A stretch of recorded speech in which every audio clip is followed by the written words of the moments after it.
আজকের পৃথিবীতে খ্রিস্টানের সংখ্যা আছে 250 কোটির বেশি। তাদের সবার দাবি তাদের নবীর নাম হযরত ঈসা।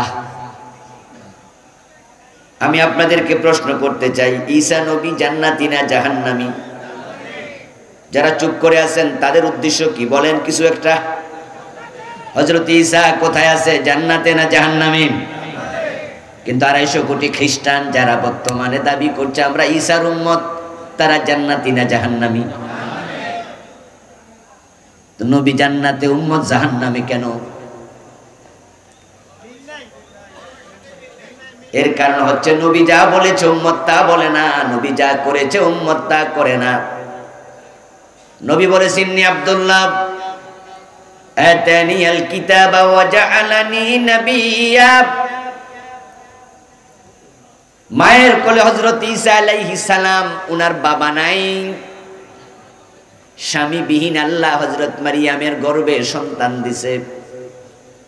ইহুদিরা এসে বলেছে লাকাদ জিতে শাইআন ফারিয়াম, মারিয়াম তোমার তো বিয়ে হয় নাই, নিশ্চয়ই তুমি ব্যভিচার করেছো।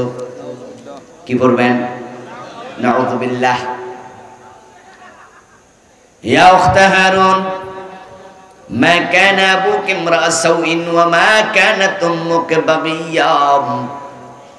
ও হারুন নবীর বংশধর, হারুন নবীর বোন মারিয়াম, তোমার বাবা ভালো মানুষ ছিল, তোমার মা ভালো মানুষ ছিল, তারা তো এরকম তোমার মতো চরিত্রহীন ছিল না। নাউযুবিল্লাহ। তোমার তো বিয়ে হয় নাই, সন্তান কোত্থেকে আসলো? নিশ্চয় তুমি কারো সাথে মেলামেশা করেছো। হযরত মারিয়াম আলাইহিস সালামের কোলে ওনার সন্তান ঈসা শুয়ে আছেন, ছোট মানুষ, বয়স একবারে 1-2 দিন। উনি মায়ের কোলে শুয়ে শুয়ে শুনতেছেন ইহুদিরা হযরত মারিয়ামের চরিত্রে কলঙ্কের তিলক আঁকতে চাচ্ছে, পরিচয় চাচ্ছে। বলো তোমার সন্তানের পরিচয় কি? হযরত মারিয়ামকে আল্লাহ কথা বলতে নিষেধ করেছিলেন। মারিয়াম, তোমার সন্তান হওয়ার পরে লোকজন তোমার এই প্রশ্নগুলো করবে, আমি আল্লাহ জানি, তাই তোমার প্রতি আমার অর্ডার, তারা প্রশ্ন করলে তুমি জবাব দিও না, জবাবের ব্যবস্থা আমি আল্লাহ নিজে করব। ওলি ইন্নী নাযারতু লির-রাহমানি সাওমা, আমি আল্লাহর জন্য চুপ থাকার রোজা রেখেছি, মানত করেছি, আমি কথা বলবো না। হযরত মারিয়াম চুপ করে আছেন, লোকজন তাকে বারবার বলছে বলো তোমার সন্তানের পরিচয় কি। এক পর্যায়ে তিনি বিরক্ত হয়ে উনি কোলের সন্তানের দিকে ইশারা করলেন, ফাশারাত ইলাই, আমারে আর জ্বালাইও না, ওর পরিচয় প্রয়োজনে ওরে জিজ্ঞাসা করো। ক্বালু কাইফা নুকাল্লিমু মান কানা ফিল মাহদি সাবিয়্যা, তারা বলল মারিয়াম চালাকি করো না, এই পিচ্ছি ছোট মানুষ 1-2 দিন বয়স, সে কথা বলবে কেমনে, আমরা তার সাথে কিসের কথা বলবো, বরং তোমাকে বলতে হবে তার পরিচয় কি, কার সাথে কি করছো। নাউযুবিল্লাহ। হযরত ঈসা আলাইহিস সালাম মায়ের কোল থেকে তিনি তখন ওই ছোট বয়সে কথা বলতে শুরু করে দিলেন। তিনি বললেন ইন্নী আব্দুল্লাহ আতানিয়াল কিতাবা ওয়া জাআলানি নাবিয়্যা। তোমরা আমার পরিচয় জানতে যেহেতু চাপাচাপি করছো, আমার পরিচয় শোনো, আমার পরিচয় হলো আমি আল্লাহর গোলাম। ইন্নী আব্দুল্লাহ, আমি আল্লাহর বান্দা। কিন্তু আজকের 250 কোটির বেশি খ্রিস্টান সবাই হযরত ঈসার ব্যাপারে তাদের আকীদা, ক্বালাতিন নাসারাল মাসীহ ইবনুল্লাহ, খ্রিস্টানরা বলেন আল্লাহর গোলাম বললে ঈসার দাম কমে যাবে, সম্মান কমে যাবে, আমরা ওনাকে গোলাম বলবো না, বরং আমরা বলছি ঈসা আল্লাহর ছেলে। নবী বলে আমি আল্লাহর বান্দা, আমি আল্লাহর গোলাম, উম্মত বলে না আল্লাহর ছেলে। নবীর কথার সাথে মিল না অমিল, তাই তাদের ঈমান। হযরত ঈসা আলাইহিস সালাম বলে গেলেন আমার পরে একজন নবী আসবে, তার নাম হবে আহমদ। নবী মুহাম্মদ সাল্লাল্লাহু আলাইহি ওয়াসাল্লামের আগমনের সুসংবাদ ঈসা নবী দিয়া গেছে অনেক আগেই। ইদা ক্বালা ঈসা ইবনে মারইয়াম ইয়া বনি ইসরাঈল ইন্নী রাসূলুল্লাহি ইলাইকুম মুসাদ্দিকান লিমা বাইনা ইয়াদাইয়া মিনাত তাওরাত ওয়া মুবাশশিরান বিরাসূলিন ইয়াতি মিন বা'দি ইসমুহু আহমদ।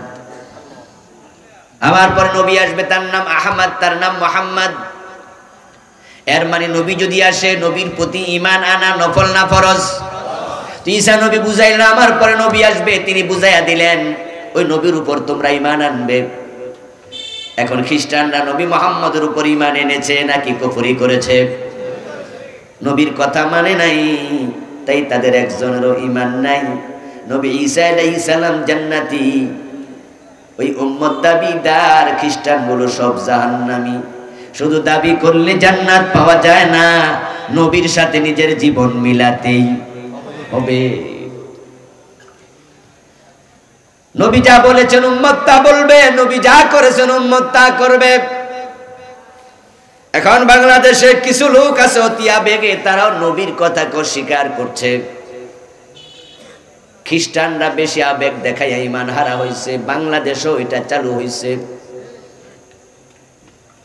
রাসূলের সম্মান বাড়াইতে যাইয়া রাসূলুল্লাহ গায়েব জানে এমন কথা বলার মতো লোক বাংলাদেশে আছে না নাই? অথচ রাসূল কোনোদিন বলেন নাই আমি গায়েব জানি, বরং রাসূল আমাদেরকে জানাইছে, শিখাইছে গায়েবের মালিককে আল্লাহ। এখন আমাদের দেশে কিছু লোক রাসূলকে সম্মান বাড়াইতে যাইয়া তারা রাসূলকে মানুষ পর্যন্ত স্বীকার করে না, মানুষ বলতে নারাজ, ঠিক না? যদি কেউ বলে রাসূল মাটি থেকে, তাহলে তারা রাগ করে, কয় না রাসূল আসছে নূর থেকে, রাসূল নূরের তৈরি, এটা বললে তারা মনে করে সম্মান বেড়েছে। রাসূল গায়েব জানে, এটা বললে রাসূলের সম্মান বেড়েছে। এগুলো তারা আবেগ দেখায়া ঝামেলা করে ফেলতেছে। কারণ আল্লাহ কোরআনে বলছেন আমি মানুষ বানাইছি নূর থেকে না মাটি থেকে। এখন রাসূলুল্লাহ কি মানুষ নয়? কোরআনে আল্লাহ বলে কুল ইন্নামা আনা বাশার, আপনি বলুন আমি একজন মানুষ। রাসূলের বাপ আব্দুল্লাহ কি ছিলেন? ফেরেশতা না মানুষ? উনার মা আমেনা ছিলেন জিন না মানুষ? তো মানুষের সন্তান কি হয়? কিন্তু ওরা কয় না রাসূল মানুষ না, কয় কি জিন না, ফেরেশতা না, তাহলে কি? কয় কিও না। অতি আবেগে ওদেরকে পাইছে। রাসূলুল্লাহ সাল্লাল্লাহু আলাইহি ওয়াসাল্লাম নিঃসন্দেহে মানুষ, তাই উনার বাবা আছে, মা আছে, মানুষ। উনার সন্তান ফাতেমা জিন না মানুষ? রুকাইয়া ফেরেশতা না মানুষ? কুলসুম মানুষ না জিন? তাহলে উনার বাবাও মানুষ, মাও মানুষ, ফাতেমাও মানুষ, কুলসুমও মানুষ, মাঝখানে রাসূল মানুষ না? আজীব। ও ভাইরা আমার, মানুষ বললে দাম কেন কমবে? আল্লাহর টোটাল মাখলুকাতের মাঝে সবচেয়ে সেরা সৃষ্টির নাম কি? মানুষের মতো সেরা কোনো মাখলুক আর নেই। এখন রাসূলুল্লাহকে মানুষ বলবে না, তাহলে কি বলতে হবে? বলো কিছু একটা। তখন তারা এবার আবেগ দিয়ে কয় মানবেরই রূপ ধরিয়ে নবী এলেন ভবেতে, নাউজুবিল্লাহ, কুল্লু আলম লুটে পড়ে তাহার চরণ তলেতে।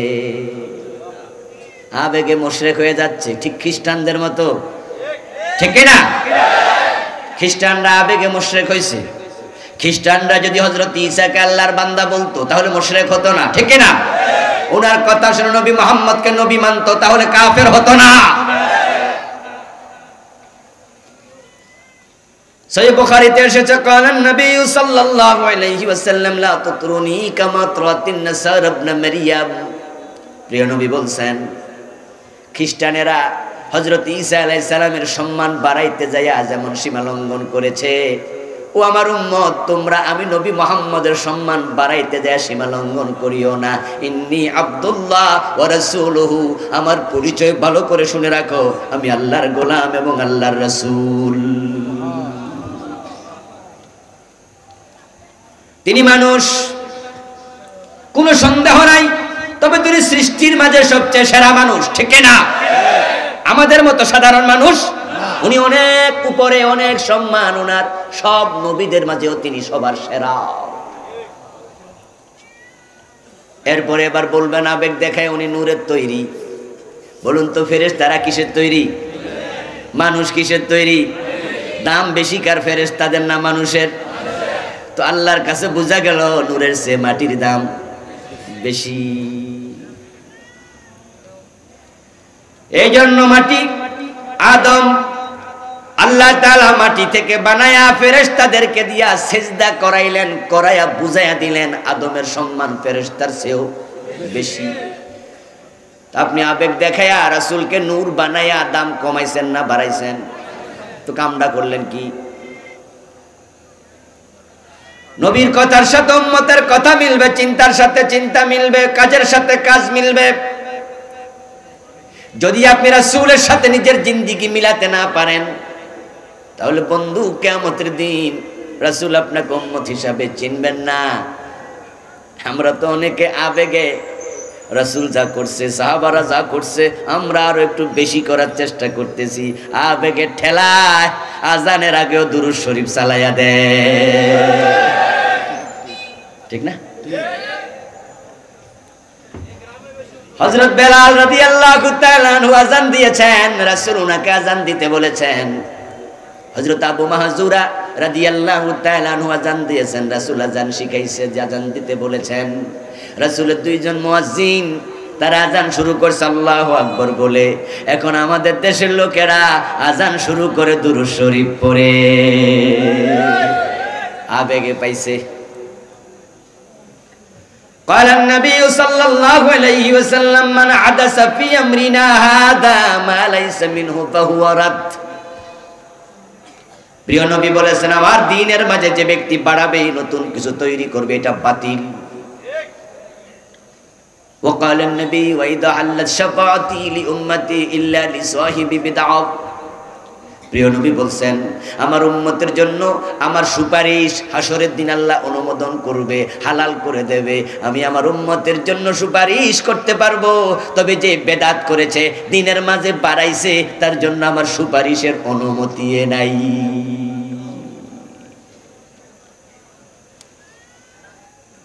মা তরকারি রাঁধতেছে, এখন মায়ের সাথে 7-8 বছর বয়স্ক মেয়েটা হেউ গাইয়া মাঝে মাঝে পানিয়া গায়ে দেয়, ঠিক না? মারে একটু এটা সেটা আগাইয়া দে, বাতিয়া গাইয়া দে, ফেলেটা গাইয়া দে। মা কয় ঠিক আছে আগাইয়া দে, কিন্তু যদি ওই মাইয়া যাইয়া তরকারির মাঝে লবণ দে, মরিচ দে, মা কয় এত কারবারি করিস না, নষ্ট হয়ে যাইব, ঠিক না? কয় আগে যেটা আসিলি ঠিক আসিলি, তুই শুধুমাত্র আগাইয়া দে, এই কামে তুই যাস না, বেশি কারবারি করতে যাস না। রাসূলুল্লাহ সাল্লাল্লাহু আলাইহি ওয়াসাল্লাম এবং সাহাবাদের সিরাত সুরত আমাদের জন্য আদর্শ। আলাইকুম বিসুন্নতি ওয়া সুন্নাতিল খুলাফায়ে রাশিদিন আল মাহদিয়িন, আলাইকুম মা আনা আলাইহি ওয়া আসহাবি। আল্লাহর হাবিবের সাহাবারা আযান দিয়েছে, দুরূদ পড়ে নাই শুরুতে, আল্লাহর হাবিব পড়তে বলেন নাই, রাসূলুল্লাহ সাল্লাল্লাহু আলাইহি ওয়াসাল্লাম শিখায় নাই, তারপরে আমনে আকবারায়া করতেছেন। এখন ওই মায়ের মতো আপনাদেরকে আলেম ওলামারা ধমক দেওয়া উচিত, এত কারবারি করিও না, বিপদ হবে। আল্লাহ রাসূল যা করেছেন করো, যা তিনি ছেড়েছেন ছাড়ো, এটা ইসলাম। মা তাকুমুর রাসূলু ফাখুযুহু ওয়া মা নাহাকুম আনহু ফান্তাহু। সুবহানাল্লাহ পড়েন। ইসলাম কত সুন্দর, কত সহজ। তারাকতুকুম মিসলাল বাইদা লাইলুহা ওয়া নাহারুহা সাওয়া। ইসলামের মাঝে কোনো স্পষ্টতা নাই, সব ফকফকা ক্লিয়ার দিনের আলোর মতো। মা তাকুমুর রাসূলু ফাখুযুহু, রাসূল যা নিয়ে এসেছেন, যা করতে বলেছেন করো, ওয়া মা নাহাকুম আনহু ফান্তাহু, যা ছাড়তে বলেছেন ছাড়ো। দিস ইজ ইসলাম। এখন রাসূলকে আল্লাহ কি দায়িত্ব দিলেন? মুসা, ঈসা, ইব্রাহিম, নূহ আলাইহিস সালামকে কি দায়িত্ব দিলেন? এই বড় বড় নবীদেরকে যে দায়িত্বগুলো দিলেন, প্রিয় নবীকে দিলেন, আমাদেরকে দিলেন, ওই দায়িত্বটা আমাদের সকলের জানা দরকার আছে কিনা? জানতেই হবে, জানতেই হবে। সব নবীর দায়িত্ব এটা ছিল। ওই দায়িত্বটা থেকে আজকে অসংখ্য মানুষ বেখবর, অনেক মানুষ গাফেল। হাজার হাজার নামাজি, হাজার হাজার রোজাওয়ালা, দাড়িওয়ালা, টুপিওয়ালা। সূরাতুশ শূরার 13 নম্বর আয়াতে আল্লাহ যে দায়িত্ব দিলেন তা থেকে গাফেল। এখনো দায়িত্বটা জানার জন্য আপনাদের অন্তরে আগ্রহ তৈরি হয়েছে তো? সে দায়িত্বটা এবার আল্লাহ বলছেন আকিমুদ্দিন। আমি সব নবীকে আদেশ করেছি, তোমাদেরকেও করছি ও উম্মত, তোমরা আল্লাহর জমিনে আল্লাহর দিন কায়েম করো। তোমরা জমিনে দিন কায়েম করো। ওয়ালা তাতাফাররাকু ফীহি, এবং এই ব্যাপারে পরস্পর বিচ্ছিন্ন হইও না, মতবিরোধ করিও না, সবাই এক হয়ে যাও। সুবহানাল্লাহ, কি চমৎকার নির্দেশনা। দিন কায়েম করো এবং পরস্পর মতবিরোধ করো না, বিচ্ছিন্ন হইও না। দিন কায়েম করার জন্য ঐক্যবদ্ধ থাকো। বিচ্ছিন্ন হলে দিন কায়েম করা যায় না। দিন একা একা আমল করা যায়, কিন্তু দিন কায়েম করার জন্য ঐক্যবদ্ধ হওয়া লাগে।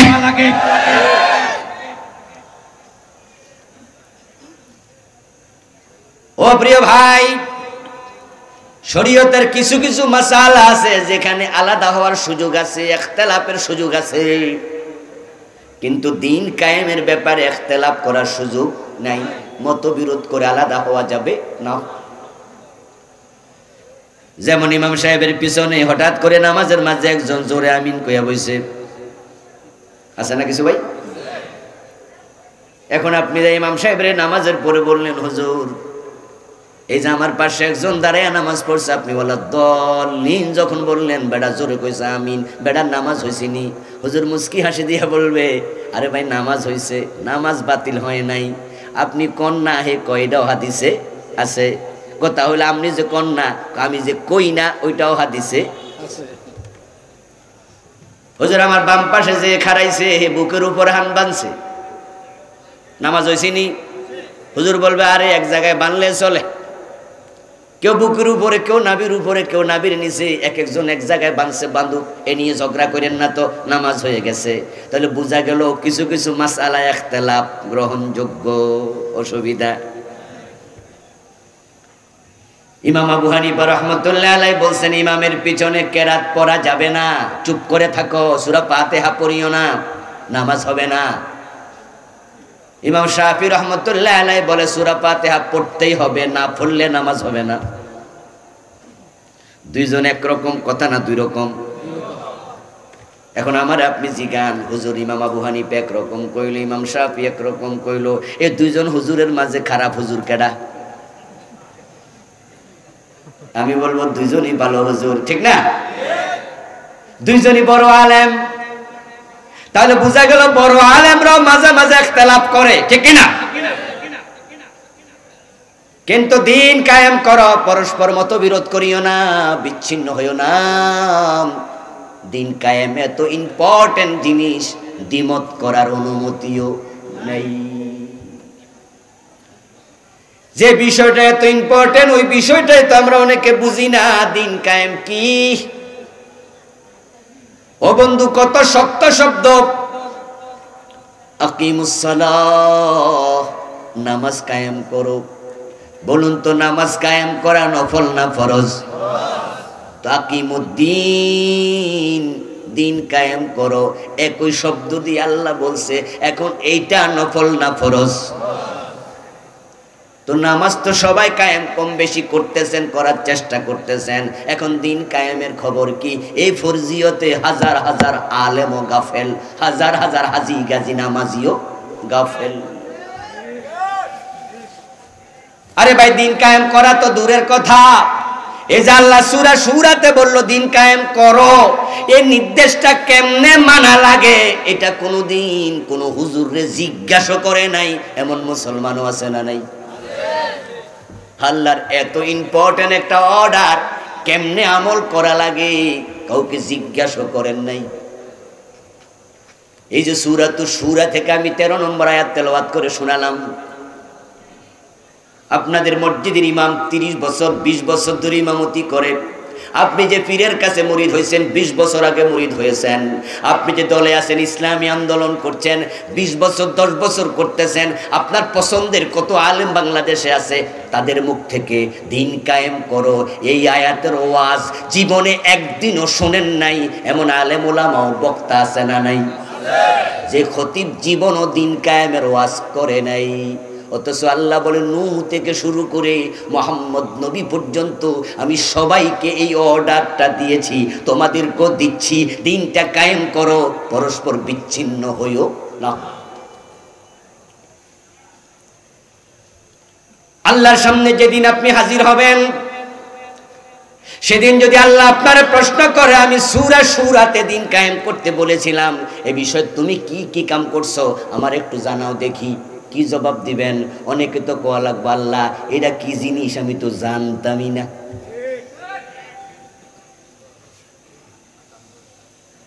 আমার ভাইয়ারা বলুন তো, চোর ধরে হাত কাটা নফল না ফরজ?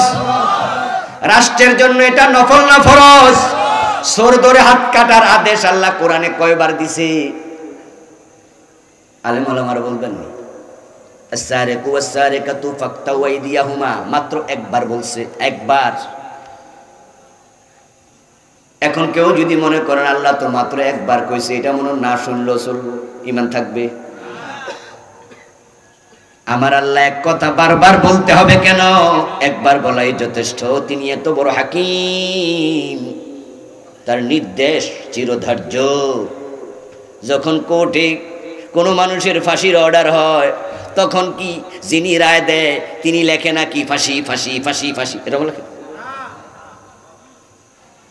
তিনি শুধু লিখে দেয় এত দ্বারায় মোতাবেক মামলা হয়েছে, সাক্ষী মুক্তি সব প্রমাণিত হয়েছে যে লোকটা খুনি, মানুষ খুন করেছে। তাই বাংলাদেশের দণ্ডবিধির ফৌজদারি বিধানের এত ধারার এত নম্বর অনুচ্ছেদ মোতাবেক তাকে ফাঁসি দেয়া হলো। কয়বার লেখে? একবারে কাম সেরা যায়, বারবার লেখা লাগে না। আমার আল্লাহ তাআলা বলছেন দিন কায়েম করো, এটা ফরজ। এবার বলুন তো দিন আল্লাহর কাছে কয়টা? মাশাআল্লাহ, দিন কয়টা? ওই দিনের নাম কি?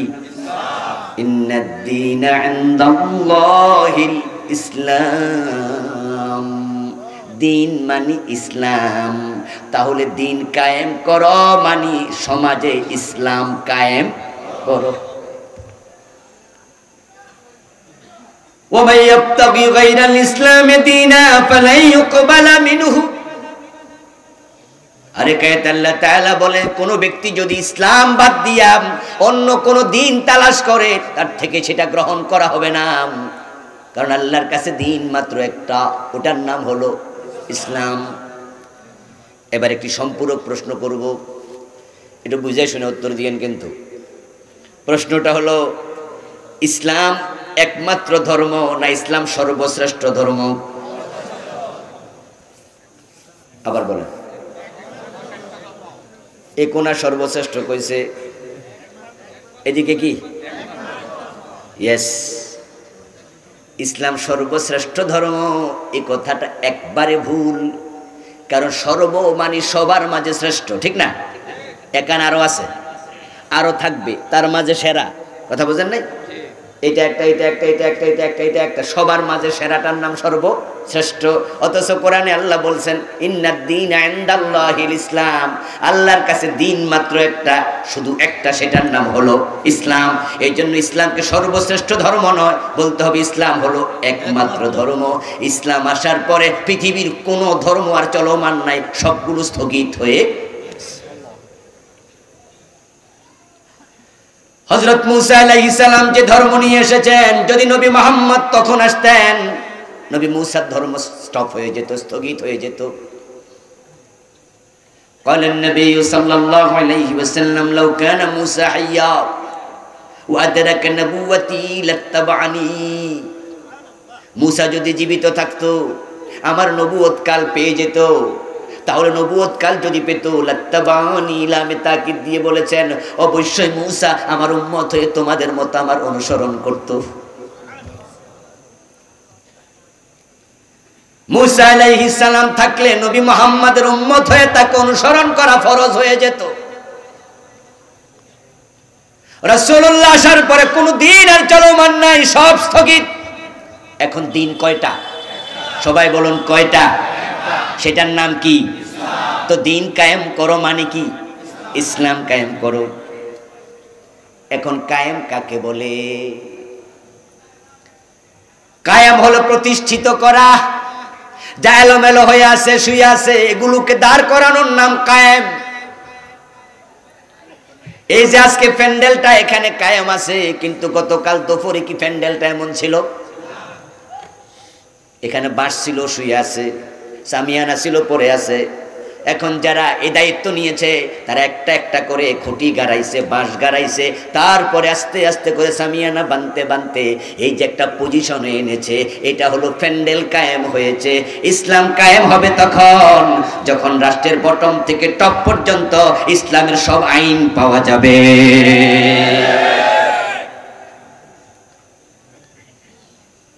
উদখুলু ফিস সিলমি কাফা, ওই ইমানদারেরা ইসলামে পরিপূর্ণ ঢোকো। ইসলাম কায়েম না হলে পরিপূর্ণ কেমনে ঢুকবেন? আপনি পর্দা করেন, আপনার বউ পর্দা করে, আপনার মেয়ে পর্দা করে, কিন্তু রাস্তায় যখন বের হন তখন আপনার চোখের পর্দা সহজ না কঠিন? কারণ হাজারো বেপর্দা মেয়ে রাস্তায় হাঁটছে, চলছে। মাওলানা যুক্তিবাজি হুজুর বলছিলেন, বেপর্দার অবস্থা এত খারাপ, সামনে তাকায় দেখি চুল খুলে এক মেয়ে হাঁটছে, তার দিকে তাকালে কবিরা গুনাহ হয়ে যাবে, তাই ডান দিকে তাকালাম একটু চোখটা বাঁকা করে, তাকায় দেখি ডানে আরেকজন হাঁটছে কোমর ঢুলিয়ে। এবার একটু বামে চোখ ফিরে দেখি আরেকজন, নিচের দিকে তাকায় হাঁটলে গাড়ি দেবে চাপা, তাই একটু উপরের দিকে তাকায় দেখি 3 তালার ছাদে আরেকজন। যখন সমাজে বেপর্দা বেহায়াপনা বেড়ে যাবে তখন আলেম গাজী হাফিজা আছে, চোখের পর্দা পারফেক্টলি কেউ করতে পারবে না। সিনেমার পোস্টার গুলো এমন জায়গায় লাগায় কানামিয়ার চোখ যায়, ঠিক না? চা দোকানে বসে একটু নীরবে চা খাবেন, আরামে চা খাবেন, পরিবেশ নাই এমন চা দোকান আছে সকাল থেকে সন্ধ্যা পর্যন্ত, রাতের 12টা পর্যন্ত। এই যে জি বাংলা স্টার জলসা লাগাইছে, অনবরত চলছে, 1 মিনিটের জন্য বন্ধ করে না। সেখানে একটু চা খাওয়ার পরিবেশটাও। দিন কায়েম না হলে দিন মেনে চলা কঠিন। এই জন্য আল্লাহ বলছে দিন কায়েম করো সবাই মিলে, ইসলামে ঢুকতে হবে। আপনি কোন এক হুজুরের ওয়াজ শুনবেন, ভাবছেন ইউটিউবে বসে বসে একটু ওয়াজ শুনি, দেখবেন ওয়াজের মাঝখানে এসে এক বেড়ি লাফ মারতেছে, ঠিক না? ওয়াজের মাঝে করতে যাইয়া ঢুকছে, আজিব। হুজুরকে খুঁজতে গেছেন, হুজুরের সাথে দেখবেন যে ইন্ডিয়ার নেত্রী এসে গেছে, অভিনেত্রী। একটু নিচে বেড়িরে দেখা যাইতেছে, উপরে হুজুরের ওয়াজ, নিচে দিয়ে আরেকজন এসে হাত লাগতেছে। আল-ইনসানু হারিসুন ফীমা মুনিয়া, আরবি প্রবাদ আছে, নিষিদ্ধ বস্তুর প্রতি মানুষের আকর্ষণ বেশি। যুবকেরা তখন ভাবে একটু নিচে ওর টিপ দিয়া দেখি আছে কি, চাইছিল কি আর ফাইল কি। এই জন্য আজকে মোবাইল সেটের কারণে হাজার হাজার যুবক জাহান্নামে চলে যাচ্ছে, চরিত্র শেষ। কতটা নিচে নেমেছে যুবকেরা, কল্পনা করতে অনেকে পারবেন না। এটা এক জ্বলন্ত জাহান্নামের নাম, যদি কন্ট্রোল করা না হয়। যে দৃশ্যগুলো আমরা বিয়ের আগে কল্পনা করি নাই, দেখি নাই, এখন ক্লাস 5-6 বয়সে মোবাইল হাতে, তখন ওই দৃশ্যগুলো মাঝে মাঝে এসে যায়। আপনার সন্তানকে কার কাছে রেখে যাবেন? এই জন্য দিন মানতে হলে রাষ্ট্রে দিন কায়েম করো। রাষ্ট্র চাইলে আকাশ সংস্কৃতি বন্ধ করতে রাষ্ট্রের একদিনও লাগবে না।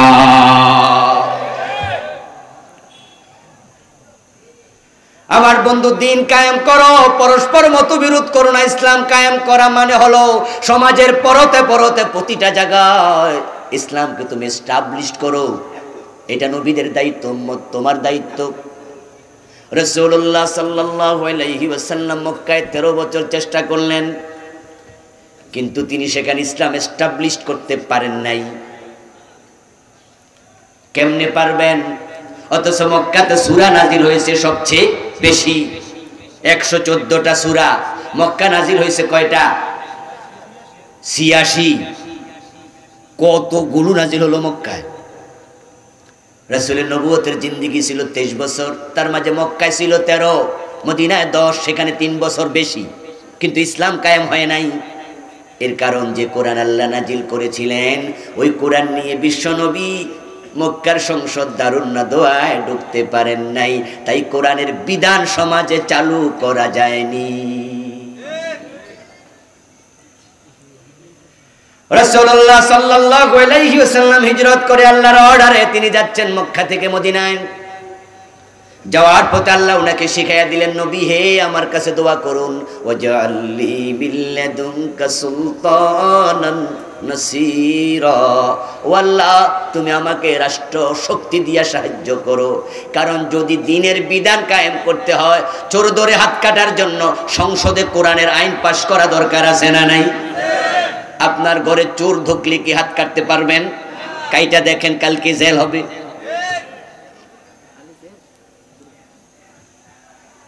এবং আপনার অনুমতিও নাই। এটা ফৌজদারি বিধান ব্যক্তি কায়েম করবে না, করবে এটা নেতারা, লিডাররা। এখন এলাকার নেতা হলো চেয়ারম্যান সাহেব, ওনার অফিসে নিয়ে যাবেন চোর ধরে, উনি কি হাত কাটতে পারবে? কাইটা দেখুক চেয়ারম্যানই একদিনে শেষ, লাল বাতি জ্বলে যাবে, রাষ্ট্রদ্রোহ মামলা হবে। চোর ধরে হাত কাটতে হবে, এটা আল্লাহর বিধান। রাসূলুল্লাহ সাল্লাল্লাহু আলাইহি ওয়াসাল্লাম বলেছেন, আমার মেয়ে ফাতেমা যদি চুরি করে, আমি ফাতেমার হাতটাও কেটে দেব। চোর ধরে হাত কাটা এটা কোনো শখের ব্যাপার নয়, এটা আল্লাহর অর্ডার।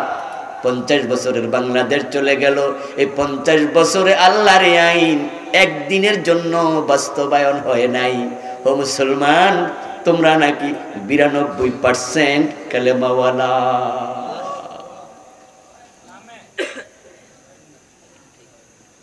আমার ভাইয়ের হযরত ওমর রাদিয়াল্লাহু তাআলা আনহুর ছেলে আবু শাহামা মদ পান করেছে। হযরত ওমর তাকে 80 বেত্রাঘাত করেছে, ছাড় দেন নাই। রাসূলুল্লাহ সাল্লাল্লাহু আলাইহি ওয়াসাল্লাম অর্ডার করেছেন, মদ পান করলে বেত মারো। রাসূলের অর্ডার আপনাকে মান্য করতে হবে, এর বাইরে চলার অধিকার আপনার নাই। রাসূলের সাথে কর্ম মিলবে, চিন্তা মিলবে, কথা মিলবে। এখন রাসূল কয় চোর ধরে, রাসূল কয় মদ পান করলে বেত্রাঘাত করো। 50 বছরের বাংলাদেশে বেত্রাঘাতের আদেশ আজ পর্যন্ত কোনো হাকিম একবারও দেয় নেই। ও মুসলমান, দিন কায়েম করা তোমার জন্য আমার জন্য ফরজ। দিন কায়েম না থাকার কারণে ওয়াজ দিয়া মদ বন্ধ করা যায় না। এখন ইয়াবা মুসলমানের ঘরে ঘরে চলে যাচ্ছে। যুব সমাজ শেষ।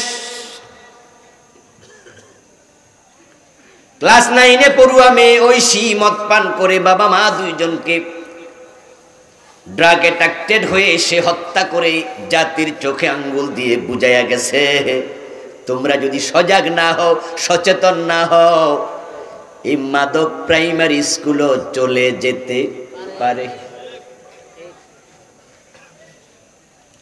ও মুসলমান, এখন মাদক কেমনে বন্ধ করবেন? মাঝে মাঝে আমাদেরকে বলে হুজুর, এসপি সাহেব আমার কানে কানে এসে একবার বলতেছে এক মাহফিলে, হুজুর আপনি 10 মিনিট হইল মাদকের বিরুদ্ধে কয়েন, এটা আমার অনুরোধ। বিভিন্ন জায়গায় চেয়ারম্যান, মেয়র, বড় বড় নেতারা বলো হুজুর মাদকের শেষ হয়ে যাচ্ছে, একটু ওয়াজ করিয়েন আপনারা। আমি বলি ভাই, আপনাদের আন্তরিকতা দেখে ভালো লাগে যে মাদকের বিরুদ্ধে আপনারাও আছেন, কিন্তু ওয়াজ করে তো মাদক বন্ধ করা যাবে না। কারণ কার কাছে ওয়াজ করব? যারা মদ খায় তারা তো মাহফিলে আসে না, ঠিক না? এই যে মাহফিলে আপনারা আইছেন, এখানে মদখোর কয়জন আছে? রাতের 10:30, 11:30, 12টা আমরা যখন ওয়াজ করি, এতক্ষণ পর্যন্ত মাদক সেবীরা মাহফিলে বসে থাকবে, এত সৌভাগ্য তাদের। বরং কোন মদখোর, গাঁজাখোর, ইয়াবাখোর যদি মাহফিলে আসে, মাগরিবের পরে আইছে, দোকানে বইয়া বইয়া শুনছে, ওয়াজও শুনছে, মোমবাতিও টানছে, ঠিক না? বিড়িও খাইছে, আবার কান খারায় হুজুর কি কইছে, ওয়াজও শুনছে, 10-20 মিনিট পরে আবার সে বাড়ি চলে গেছে। 2 ঘন্টা 3 ঘন্টা 4 ঘন্টা ধৈর্য ধরে ওয়াজ শুনবে, এত ধৈর্য তাদের নাই। দেখুন আমি ওয়াজ করলাম মাদকের বিরুদ্ধে, লাভটা হলো কি, তারা তো মদ খায় না, জ্বর উঠছে, যার কম্বল দরকার তার, ঠিক না? যার জ্বর উঠছে না, প্যারাসিটামল খাবে, লাভটা কি? ওয়াজ করলে যদি চুরি বন্ধ হয়ে যেত, প্রিয় নবীর মতো বিশ্বের আর ওয়াজিন কে আছে, এত সেরা ওয়াজিন কে? আল্লাহ বলতেন, ও নবী চোর ধরে 10 মিনিট ওয়াজ করে দেন, তাহলে তো চোর ধরে হাত কাটা লাগতোই না। রাসূল ওয়াজ করতো, সব চোর ভালো হয়ে যেত। কিন্তু আল্লাহ কয় না, হাত কাটেন। আল্লাহ বুঝে চোরে শুনবে না ধর্মের কাহিনী।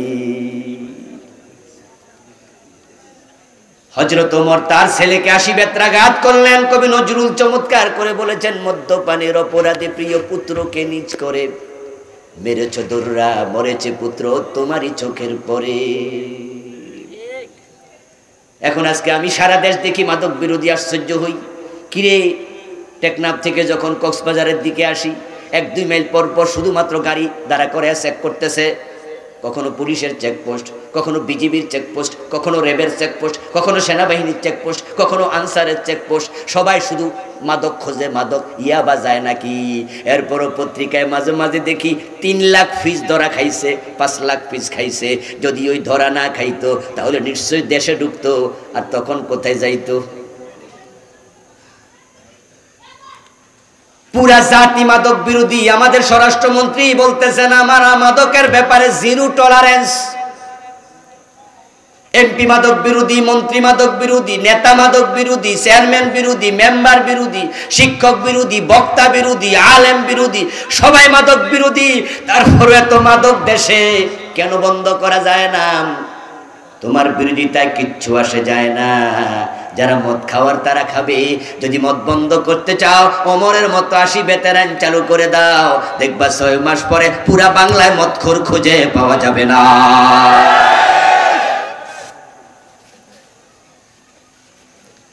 দিন কায়েম করতে হলে আপনাকে কোরআনকে জায়গা মতো নিতে হবে। রাসূলুল্লাহ সাল্লাল্লাহু আলাইহি সাল্লাম দারুন নাদওয়াতে মক্কার সংসদে কোরআন নিয়ে ঢুকতে পারেন নাই, তাই মক্কাতে দিন কায়েমের পরিবেশ তৈরি হয় নাই। আল্লাহর শিখানো দোয়া, ওয়াজআলনি মিন লাদুনকা সুলতানান নাসীরা। সুলতান মানে রাষ্ট্র ক্ষমতা, সালতানাত, সুলতান। এখন ওমানের প্রেসিডেন্টকে তাদের দেশের মানুষ কি বলে? বাহরাইনের প্রেসিডেন্টকে কি কয়? বাহরাইনের সুলতান বাংলাদেশে কয়দিন আগে আসছে। ওয়াজআলনি, তুমি আমাকে দাও, মিল্লাদুনকা, তোমার পক্ষ থেকে, সুলতানা, রাষ্ট্র ক্ষমতা, নাসীরা, যেটা তোমার বিধান কায়েম আমাকে সাহায্য করবে। রাসূলের দোয়ার সাথে সাথে কবুল। অথচ এই দোয়া তিনি যখন করেছেন তখন তিনি রাস্তায় ছিলেন। আর আপনারা সবাই জানেন, হিজরতের সময় রাতের গভীরে কোনো রকমে জান লইয়া বাড়ি থেকে বের হয়েছে, গুহার মাঝে 3 দিন লুকাইয়া থাকছে, যাওয়ার বাহন নাই, কত রকমের সহযোগিতা নিয়ে গিয়েছে, একটা উঠে চড়ে চড়ে, প্রতিমধ্যে মানুষ থেকে হাওলাত করে খেয়ে, আপনার খুঁজে খুঁজে খেয়েছে, ছাগলের দুধ দহন করে খেয়েছে। আর উনি বলতেছে, আমারে রাষ্ট্র ক্ষমতা দেও। অথচ থাকার জন্য ঘর নাই, খাওয়ার জন্য খাবার নাই, পরিধান করার জন্য এক্সট্রা কাপড় নাই। মদিনায় পৌঁছতে দেরি, লোকেরা রাষ্ট্রপ্রধান বানাতে আর দেরি করে নেই।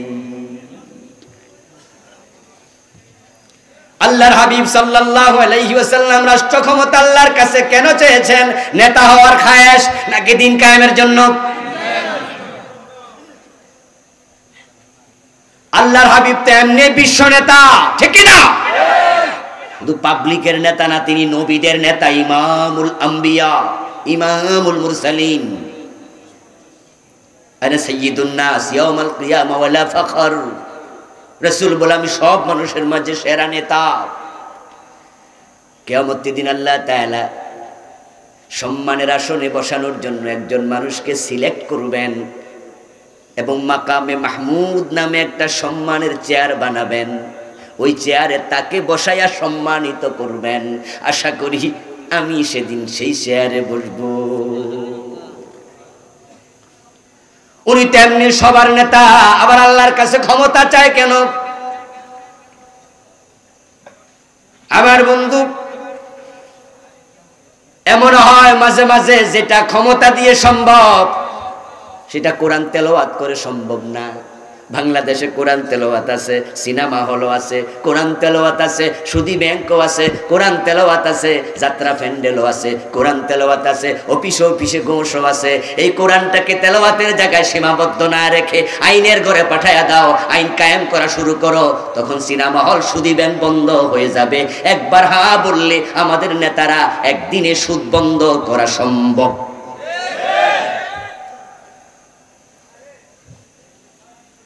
আমরা সুদের বিরুদ্ধে কত বড় বড় আলেমদেরকে ওয়াজ করতে শুনেছি। ওয়াজ করতে করতে বড় বড় হুজুররা মরে গেছে।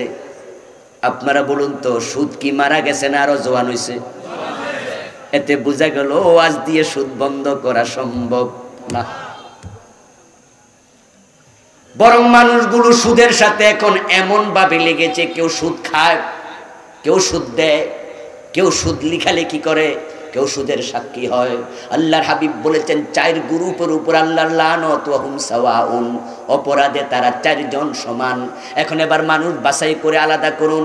সুদ যে খায় তাকে সরাই এক জায়গায় নেন, সুদ যে দেয় তাকে তার সাথে দেন, সুদের যে সাক্ষী হয়েছে তাকে তার সাথে দেন, সুদ যে লেখালেখি করে তাকেও তার সাথে দেন।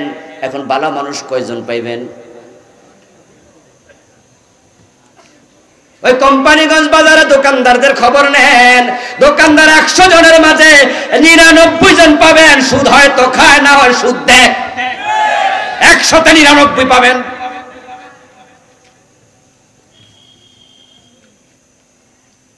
বড় বড় দোকান যতগুলো দেখেন, প্রায় খোঁজ করে দেখেন, সবাই ব্যাংক থেকে ঋণ আইনা দোকান করছে। এই যে টুপি বানাইছে, টুপি কোম্পানির খবর নেন, কয় কোটি টাকা ঋণ নিছে ব্যাংক থেকে। এই জামা কোম্পানির খবর নেন, সুতা কোম্পানির খবর নেন, মাইক কোম্পানির খবর নেন, এই পানির বোতল কোম্পানির খবর নেন, এই মোবাইল কোম্পানির খবর নেন, ঘড়ি কোম্পানির খবর নেন। ব্যবসায়ীদের মাঝে 100-র মাঝে 99 জন ব্যাংকের সাথে ঋণযুক্ত। আর ঋণে সুদ আছে না নাই? কেউ খাচ্ছে, কেউ দিচ্ছে, কেউ সাক্ষী হচ্ছে, কেউ লেখালেখি করছে। قال النبي صلى الله عليه وسلم من أكل درهم ربا وهو يعلم أنه أشد من 36 زينة। প্রিয় নবী বলছেন, যে ব্যক্তি জেনে শুনে 1 টাকা সুদ খাবে, তার আমলনামায় 36 বার জেনা করলে যত গুনাহ হয় তার চেয়ে বেশি লিখে দেয়া হবে। 4 জন যেহেতু সমান, সুদ দিলেও সমান গুনাহ হবে, সাক্ষী থাকলে সমান গুনাহ হবে, লেখালেখি করলে সমান গুনাহ হবে। 1 টাকা 36 বার জেনা, 100 টাকায় 3600 বার জেনা, 1000 টাকায় 36,000 বার জেনা। অথচ এই লোকগুলাই আবার মসজিদে ইমামের পিছনে দাঁড়ায়া নামাজ পড়ে আর কয়, ইয়াকা নাবুদু ওয়া ইয়াকা নাস্তাইন, আল্লাহ আমি তোমার গোলামি করি। আল্লাহ কয়, তাই বুঝি? তাহলে এত সুদ খায় কে?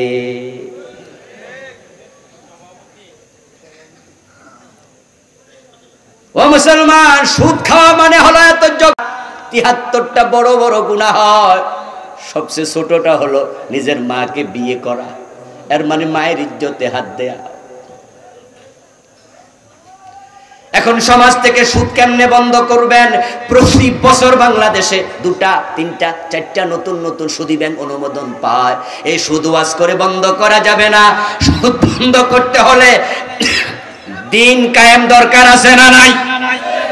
দিন কায়েম দরকার আছে না নাই? এদিকে তাকান, এদিকে তাকান। দিন আপনাকে কায়েম করতে হবে, দিন কায়েমের চেষ্টা করতে হবে। আমার বন্ধু, ওয়াজ করে মদ বন্ধ করা যাবে না। মদ বন্ধ করতে হলে দিন কায়েম দরকার আছে না নাই? এটা আপনাকে করতে হবে, চেষ্টা শুরু করুন। আমার প্রিয় ভাইরা, এখন আমাদের দেশে যে সিনেমা হলগুলো ছিল, ওই সিনেমা হলগুলো নাকি এখন বন্ধ হতে চলছে। পত্রিকায় পড়ে অনেকে মোটামুটি খুশি, কই যাক, বাংলাদেশে সিনেমা হলগুলো বন্ধ হয়ে যাচ্ছে। আমি বলি, মিয়া, সিনেমা হল কেন বন্ধ হয়? পাবলিক সিনেমা সেবা ছেড়ে দিছে, এজন্য বন্ধ হয়েছে। তুমি ভুল করেছো। আজ থেকে 20 বছর আগে আমরা যখন ছোট ছিলাম তখন বাংলাদেশে টেলিভিশন চ্যানেল ছিল শুধু বিটিভি। 30 বছর আগে, ঠিক কি না? এই বিটিভিতে সারা মাসে একটা সিনেমা থাকতো না। সিনেমা খারাপ জিনিস, তাই বিটিভি সিনেমা দিতই না। হঠাৎ করে একবার দেখি কই যে এখন থেকে মাসে একটা সিনেমা বিটিভিতে দেবে। তো আলেম ওলামারা মসজিদে জুমার দিন বিরোধিতা করছে, মুসলমানের দেশে টেলিভিশনে সিনেমা, এটা কেমনে হলো? হারাম হারাম। এ ফতুয়ার ফাঁক দিয়ে হঠাৎ করে সিদ্ধান্ত হয়েছে সপ্তাহে একটা দেবে। কথা বোঝেন নাই? এরপরে এবার এসে গেল ইটিভি, বেসরকারি টেলিভিশন, উনারা এসে এবার দিন একটা দেয়। আর এখন স্টার জলসা, জি বাংলা ঢুকেছে ঘরে ঘরে। এই মোবাইলের মাঝে জি বাংলা দেখা যায়, স্টার জলসা দেখা যায়, 24 ঘন্টা সিনেমা চলছে। এখন হলে আর যাইব কোন দুঃখে?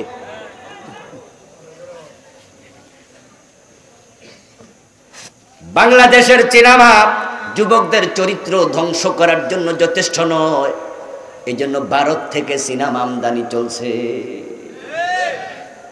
আস্তাগফিরুল্লাহ। মুসলমান, দিন কায়েম তোমরা করো না, এই আন্দোলনে তোমরা নাই, তাই তোমাদের সন্তানরা ঈমান হারা হয়ে যাচ্ছে। ঈমান হারা কেমনে শুনুন। বাংলাদেশের সিনেমা যখন এই দেশে ছিল তখন এই দেশের কালচার লালন করে সিনেমা বানাতো। এই দেশের সিনেমা যখন সামাজিক ছবি বানালো, ওই ছবিতে দিল স্বামী বড় খারাপ, মাঝে মাঝে বউ পিটায়। এখন এই সিনটা করার সময় স্বামীর হাতে একটা লাঠি দিল, স্বামী তার বউকে কয়ে গা মারলো, তখন বউ চিৎকার দিয়া কয় আল্লাহ আল্লাহ আমারে বাঁচাও, আল্লাহ আমারে বাঁচাও। খেয়াল করুন, ওই বেটি কাপড় ফালাই দিছে মাথা থেকে, গায়ের কাপড় ফালাই আসে দৌড়াচ্ছে। আপনার শাড়ি টানতে টানতে তার দিকে তাকাইলে আপনার কবিরা গুনাহ হবে, কিন্তু ঈমান যাবে না, কারণ সে চিৎকার দিয়া ডাকছে কারে? কথা কয় না মানুষ, কারে ডাকছে? এটা দেশের কালচার। কিন্তু যখন ভারতের সিনেমা ঢুকাইয়া দেবে, তখন ওই হিন্দু মহিলা যখন এরকম মাইর খাবে, আল্লাহ বলবে না ভগবান বলবে। প্যাঁচ কিন্তু এখানে লাগাইয়া দিছে।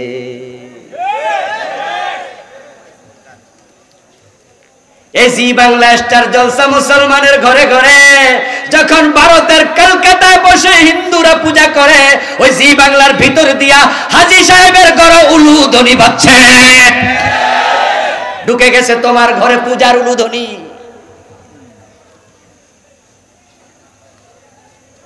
আমার বন্ধু কয়েকদিন আগে ঢাকা শহরে দেখলাম পিলারে পিলারে সিনেমার পোস্টার। ওই সিনেমার গায়ে দেখি বড় অক্ষরে লেখা পোস্টারের দুর্গা। সিনেমার নাম কি? দুর্গা। এটারে 2টা ঘ দিয়া ওরা একটু ব্যতিক্রম করে লিখছে দুর্গা। দেখলাম সিনেমার পোস্টারের মাঝে এরকম দুর্গা দেবীর 10 হাত। আমি ভাবলাম হায় রে, দেশ কোথায় যাচ্ছে, কোথায়? এই যে ভারতের সিনেমা বাংলাদেশে আমদানি করলা, 10 হাতের মাঝে কি আছে? হিন্দুদের বিশ্বাস হলো দুর্গা দেবীর 10 হাতে 10 রকমের ক্ষমতা আছে, ঠিক না?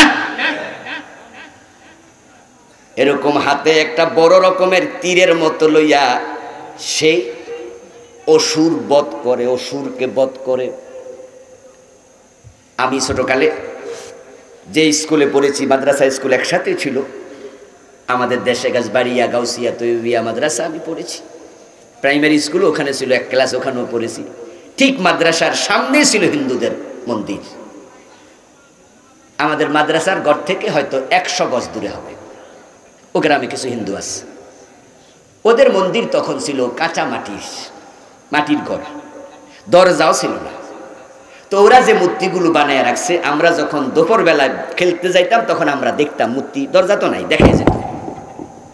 ওখানে আমরা দেখতাম যে একটা মূর্তির হাতের মাঝে বড় একটা খন্তা, আবার আরেকটা দেখতাম জিব্বা এত মোটা বাইর করে রয়েছে।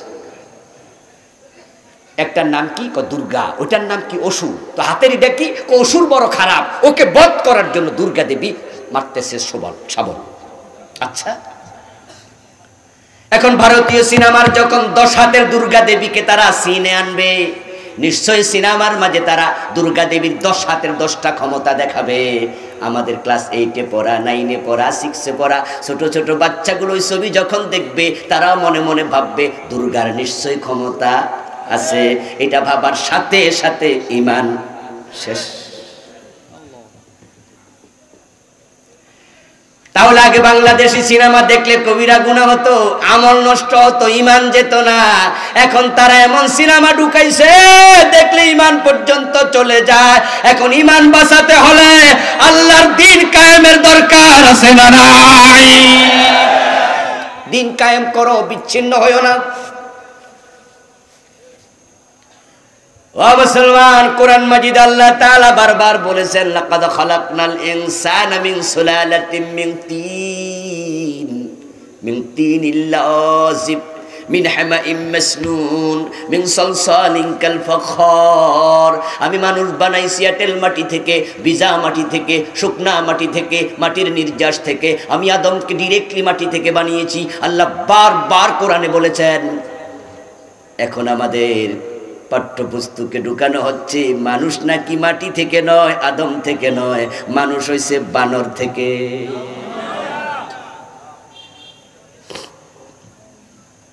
ওই ডারউইনের বিবর্তনবাদ আজকে আমাদের বাচ্চাদের হাতে ঢুকাইয়া দিচ্ছে, পেস লাগাইয়া দিচ্ছে। এই বিবর্তনবাদ আগে ইউনিভার্সিটি লেভেলে পড়া ছিল, পড়তো, বাচ্চারা শিখতো। কিন্তু ইউনিভার্সিটিতে যখন বাচ্চারা পড়ে তখন তারা অনার্স ফার্স্ট ইয়ার সেকেন্ড ইয়ারে মোটামুটি বুঝায়, তারা জানে এগুলো ফাও কথা। আচ্ছা, বানর থেকে মানুষ হয়, এইটা কোন বিবেকে তুমি বিশ্বাস করো?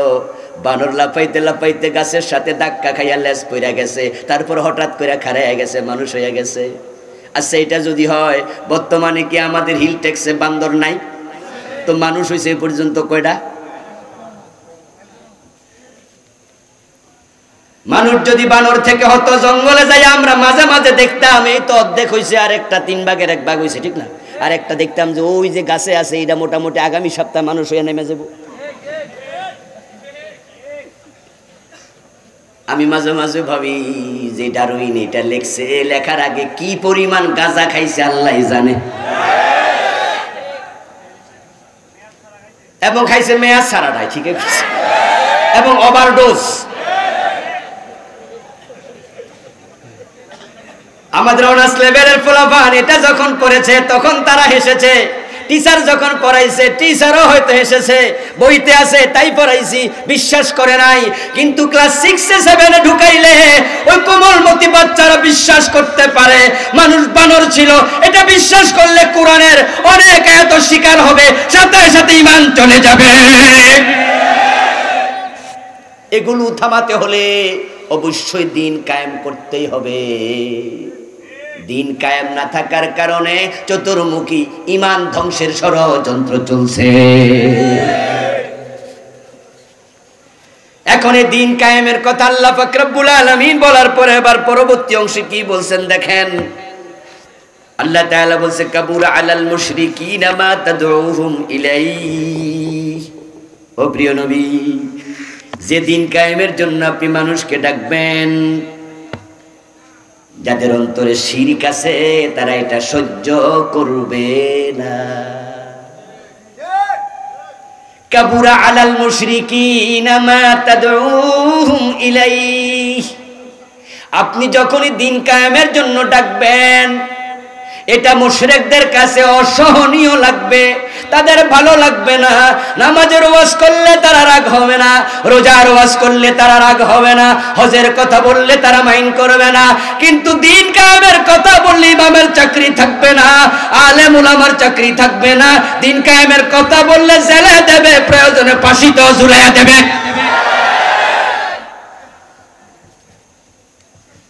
যাদের অন্তরে শিরক আছে তারা দ্বীন কায়েম সহ্যই করবে না। কে বলেছেন? অতটুকু কথা বলেছেন কে? কিছু ব্যাখ্যা টেক্কা আমার ছিল, এখন কিন্তু অনুবাদ। কাবুরা আলাল মুশরিকিনা মা তাদউহুম ইলাইহি। আপনি যে দ্বীন কায়েমের দিকে ডাকবেন, যাদের অন্তরে শিরক আছে তারা এটা সহ্য করবে না, বলেছেন কথাটা কে? এবার আজকের মাহফিল যারা শুনছেন তাদেরকে বলছি, দিন কায়েমের কথা শুনে আপনার ভালো লাগছে না কষ্ট লেগেছে? নিজেরে জিজ্ঞাসা করুন। যদি কষ্ট লাগে, আল্লাহর কসম আপনার অন্তরেও শিরিক আছে।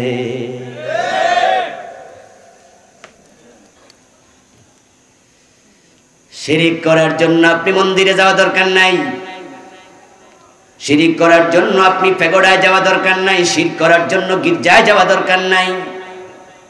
আমার বন্ধু, শিরক তখনই হয়ে যাবে যখন আপনি আল্লাহর খাস গুণ, খাস সিফাত, খাস বিষয়কে অন্যকে শামিল করে তার সাথে মিলাবেন। যেটা আল্লাহর জন্য খাস, এটাতে অন্যকে শামিল করার নামই হলো শিরক। এই যে আমি কিছুক্ষণ আগে বলেছি রাসূলুল্লাহ সাল্লাল্লাহু আলাইহি ওয়াসাল্লাম গায়েব জানে, এমন কথাও কিছু লোক বলে। এই কথাটা শিরক। কেন শিরক? কারণ গায়েবের মালিক একমাত্র কে? তো আল্লাহর যেটা একক গুণ, এটাতে অন্যকে শামিল করলে কি হয়? এজন্য মন্দিরে যাওয়া লাগছে নাকি? আমার বন্ধু পীরের পায়ে সেজদা দেয় যে ব্যক্তি, সে ব্যক্তি কি হয়? মুশরিক। কারণ ইবাদতের মালিক কে? সেজদা হবে শুধু কার? ও বেটা, পীরের বাড়িতে গেছে, তার বাড়িতে যায় সেজদা দিছে, ঈমান শেষ। সে ব্যক্তি গির্জায় যাওয়া লাগে নাই।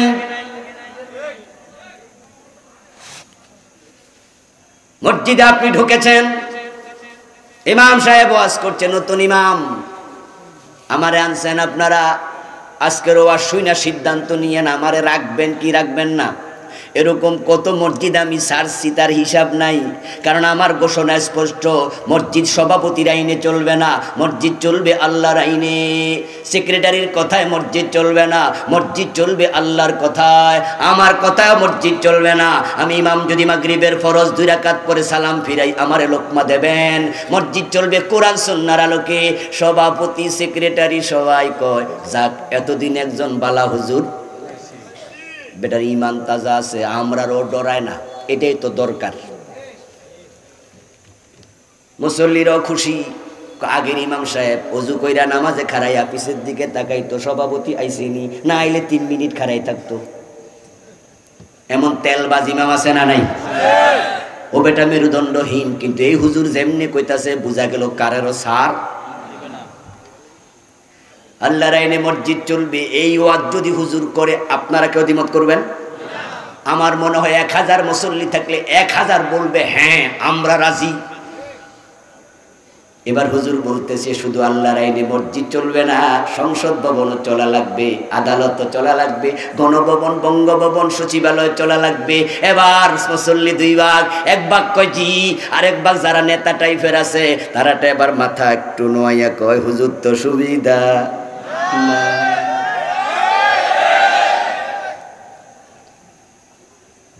তুমি মসজিদে গিয়ে আল্লাহর আইনে সব চালাইবা, আদালতে যাই আল্লাহর আইন বাদ দিয়া ব্রিটিশ আইনে চালাইবা, অথচ আইনের মালিক শুধু কে? 2 জনের আইন তুমি মানবা কেমনে? এটাও তো শিরিক হয়ে যাবে।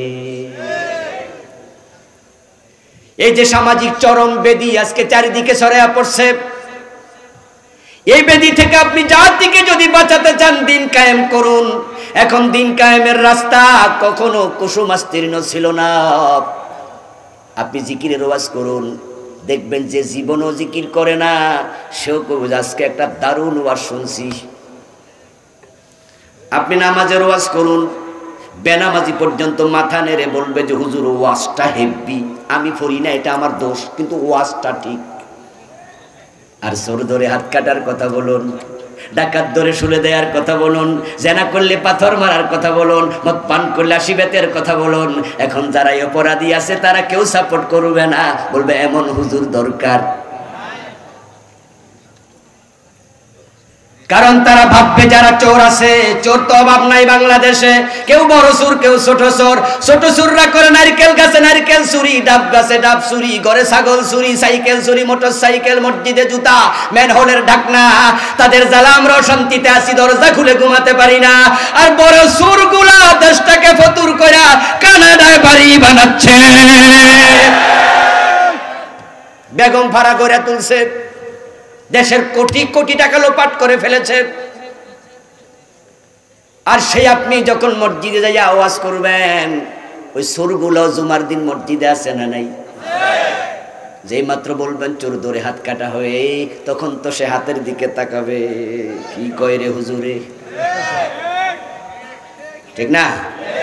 এই হুজুরদের মতো সব হুজুর যদি এই ওয়াজ শুরু করে, পাবলিক যদি এই ওয়াজ গ্রহণ করে, আমার তো উপায় নাই, কারণ বরে যায় আয়না দেখলে আয়নার ভিতরে চোর দেখতে পায়। এই জন্য চোররা খেপে যাবে। ইসলাম বিজয় হলে, দিন কায়েম হলে সিনেমা হল বন্ধ, সিনেমাওয়ালা খেপে যাবে, সুদী ব্যাংক বন্ধ, সুদওয়ালা খেপে যাবে, ঘোষ বন্ধ হবে, ঘোষওয়ালা খেপে যাবে, বেপর্দা বেহায়াপনা বন্ধ, তাই যারা আছে সিনেমার নায়ক নায়িকা তারা খেপে যাবে, অশ্লীলতা বেহায়াপনা যারা প্রমোট করে তারা খেপে যাবে। তারা বলবে হুজুররা মেয়েদেরকে বোরকার ভিতরে ঢুকায়া বক্সবন্দি করতে চায়, তারা সবগুলো মৌলবাদী, আর আমরা মেয়েদেরকে উলঙ্গ রাস্তায় দেখতে চাই, আমরা হলাম আধুনিক। তখন আপনার গায়ে মৌলবাদের তকমা লেগে যাবে, চান্স পাইলে জঙ্গি বলে জেলে দেয়া হবে, রাস্তাটা বড় কঠিন হয়ে উঠবে। তাই দিন কায়েমের কথা বলা সহজ নয়, তাই সব আলেম এই ওয়াজ করতে রাজি হয় না, কঠিন কাজ।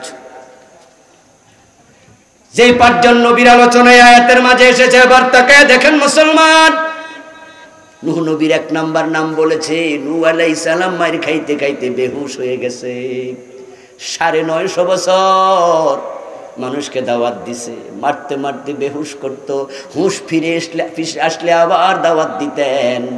ইব্রাহিমের দিকে তাকায়া দেখেন আগুনে ফেলে দিয়েছে, মূসা আলাইহিস সালামের দিকে তাকায়া দেখেন মিশর থেকে বের করে দিয়েছে, হযরত বিশ্বনবী মুহাম্মদুর রাসূলুল্লাহর দিকে তাকায়া দেখেন না দাঁত নাই, কাঁচা দাঁত ভেঙে ফেলেছে, হেলমেট ভেঙে মাথায় ঢুকেছে, 3 ঘন্টা বেহুশ ছিলেন। মক্কায় 3 বছর শিবে আবি তালেবে বন্দী রেখেছে, খাবার খাদ্য পানীয় কোনোটাই সাপ্লাই দেয়া হয় নাই, খাদ্যের অভাবে গাছের ছাল বাকল লতা পাতা খেয়েছে রাসূল পরিবারের সদস্য, তাদের পায়খানা ছাগলের পায়খানার মতো হয়ে গেছে। তায়েফে গিয়েছে, পাথর মেরেছে, এমন মারা মারছে গায়ে একটা পশমের জায়গা বাকি ছিল না, যেখানে রক্ত লাগে নাই।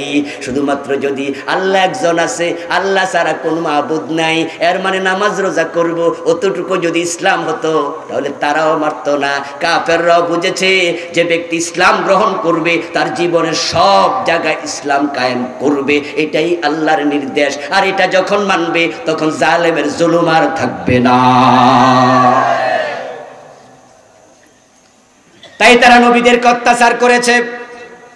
এখন দিন কায়েমের কথা বললে অত্যাচার আপনার আমার গায়ে আসার সম্ভাবনা আছে না নাই? তাই বলে কি চুপ থাকবেন? চুপ থাকলে আল্লাহ যদি জিগায় এ ব্যাপারে কি ভূমিকা রাখছো, কি কইবেন? এখন ঝামেলা হয়েছে, কইলে পুলিশে ধরে, না কইলে আল্লাহ ধরে। কথা বোঝেন নাই? কইতে যাবেন পুলিশ ধরবে, মামলা হবে, আবার কইবেন না তো আখিরাতে আল্লাহ ধরবে। কার ধরা কঠিন? আল্লাহ ধরা থেকে বাঁচতে হলে দুনিয়ার ধরাকে পরোয়া করা যাবে না।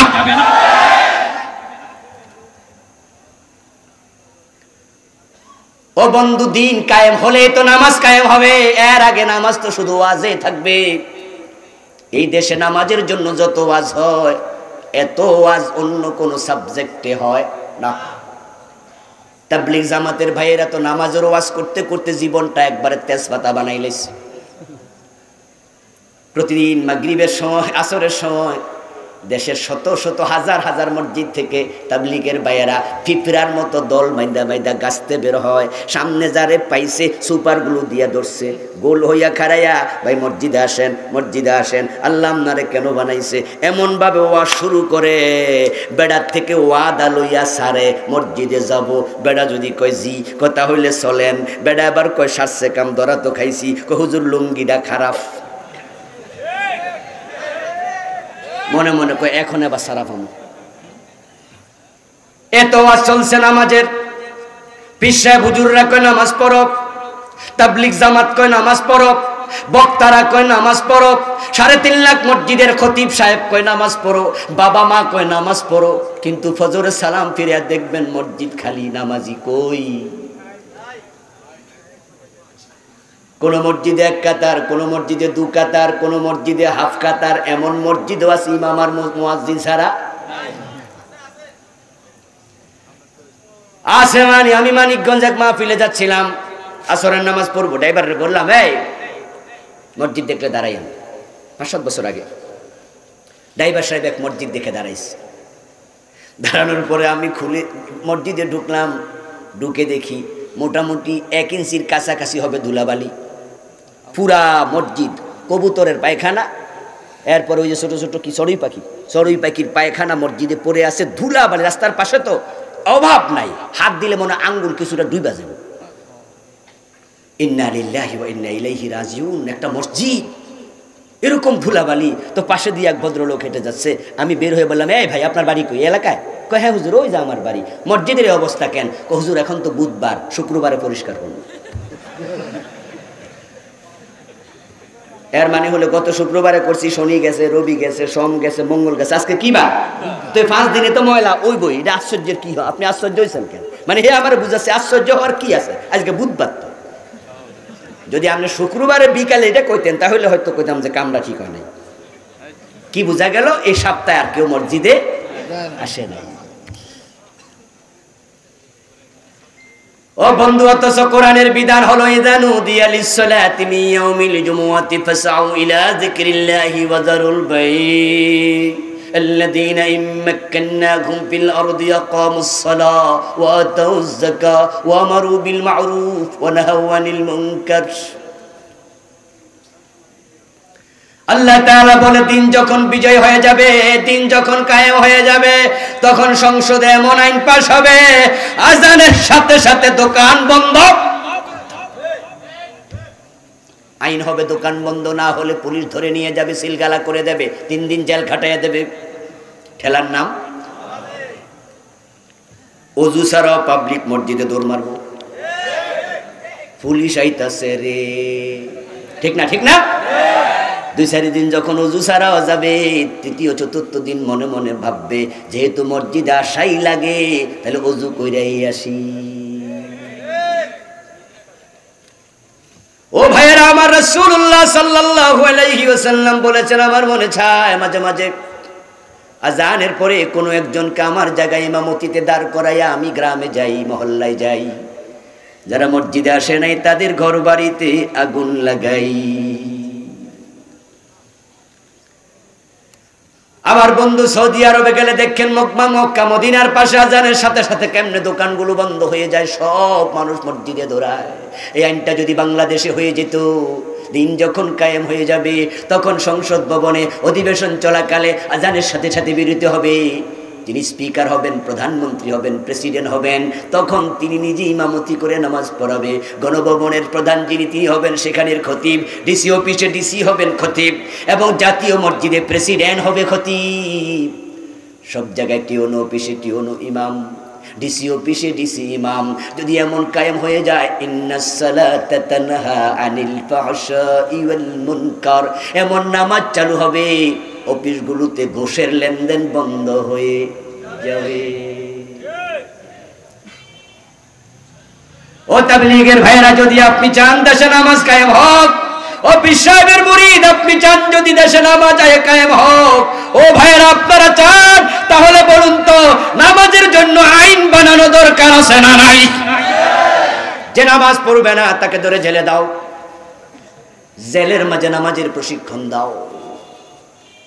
আমার বন্ধু, পরিতাপ, জেলখানাগুলোতে মানুষ যখন যায়, খারাপ মানুষ আরো খারাপ হয়।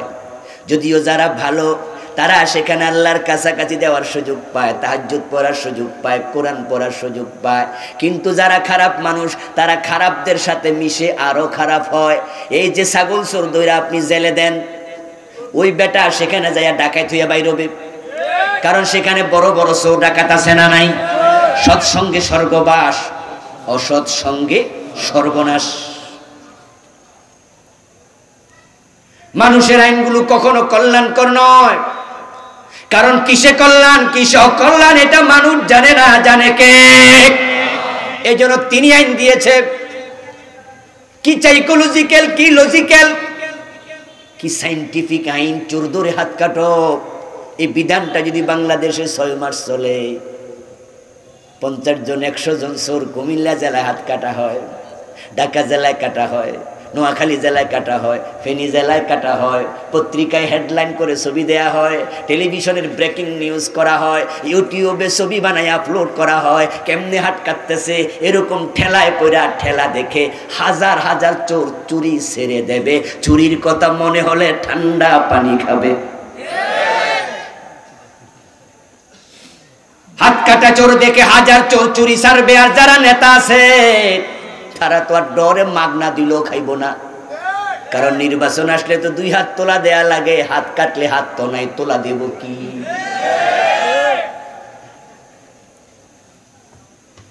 চুরি করেছে, হাত কেটেছে আপনাদের কুমিল্লায়, এখন বেটা লজ্জায় পরে চলে গেছে সিলেট, এখানে মানুষ তাকে দেখলে চোর বলে। এবার বলুন তো সিলেট যদি যায় কাটা হাত দেখে ওরা কি ওনারে হাজী সাহেব কইব? এই তো চোরে কইব। তো যাইবটা কই? যাওয়ার জায়গা নাই। একজনের হাত কাটা দেখে 10 জন সাবধান হয়ে। কিন্তু আপনারা কি করলেন? আপনারা বেটা ছাগল চুরি করছে, গরু চুরি করছে, বেটারে জেলে দিছেন। এখন বেটা জেলে যাওয়ার পরে 14 বছরের মামলার আসামি, যাবজ্জীবন কারাদণ্ডের আসামি, ডোরা কাটা গেঞ্জি পরা, ও বেটার লোকে দেখা বড় বড় মুসওয়ালা, দেখা হইলে বেটা জিগায় কিরে নতুন নাকি? কই জি বস, গতকালকে ঢুকছি। তো মামলা কি? এটা স্বাভাবিক প্রশ্ন। কোন মামলায় ঢুকলি? কই শরম কইতাম না। এই বেটা কইতি না মানি? কহ। কই বস ছাগল চুরি করছে। কই তোদের মতো আসামিদের কারণে জেলের বদনাম হয় বেটা, আইবি যেহেতু বড় কিছু করে আইবি। এখন তো বেটা আবার চোখ বড় করে জিগায়, স্যার তাহলে আপনি কি করছেন? জিগায় না? তখন কই আমি ব্যাংক ডাকাতি করতে গেছি, কপাল খারাপ, ধরা পড়ে গেছি, না হয় এক রাত হইতাম কোটিপতি। গাড়ি ডাকাত আছে জেলে, ব্যাংক ডাকাত আছে, আছে না?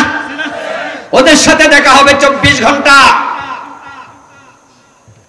এখন তো বেটা আবার কয় স্যার বলেন কি, আমি তো 30 বছর ছাগল চুরি করি, এখনো 10 লাখ জোগাইতে পারি নাই, এক রাইতে কোটিপতি। কেমনে কন কেমনে? কয় আসত্য 6 মাস। কয় জি। কয় শিখাইয়া দিমুনি। চোরের সাথে চললে মানুষ কি হয়? ভালো মানুষের চোর সাথে চললে কি হয়? সঙ্গীর গুণ পশিয়াছে মম মাঝে গো, নইলে কাদায় সুবাস কি এত পাইতে। মাসের ভিতরে মোটামুটি ট্রেনিং নিচ্ছে, 3 মাস যাওয়ার পরে বুঝে ঘুমাইলে দেখে কোটিপতি হয়ে যাচ্ছে। আর মনে মনে ভাবে জেলে আরো কিছুদিন আগে আইলাম না কেন? এবার 6 মাস পরে যখন জেল থেকে ছাড়া পায়, জেলখানার মাটিতে হাত দিয়া কসম কইরা আসে ছাগল আর মাগ না দিলেও।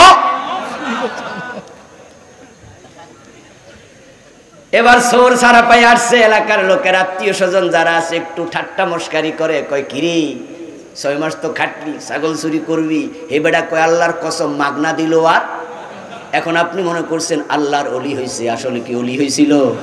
এই চিন্তা তো আর একটা আছে। মানুষের আইনে শান্তি আসবে না, শান্তির জন্য আল্লাহর আইন প্রয়োজন আছে না নাই? এখন আল্লাহ দিনের বিজয়ের কথা বলবেন, দিন কায়েমের কথা বলবেন, বিপদ আসবে। বিপদ দেখে হতাশ হবেন না, কারণ মানুষের চেষ্টা যেখানে শেষ, আল্লাহর সাহায্য সেখানে হবে শুরু।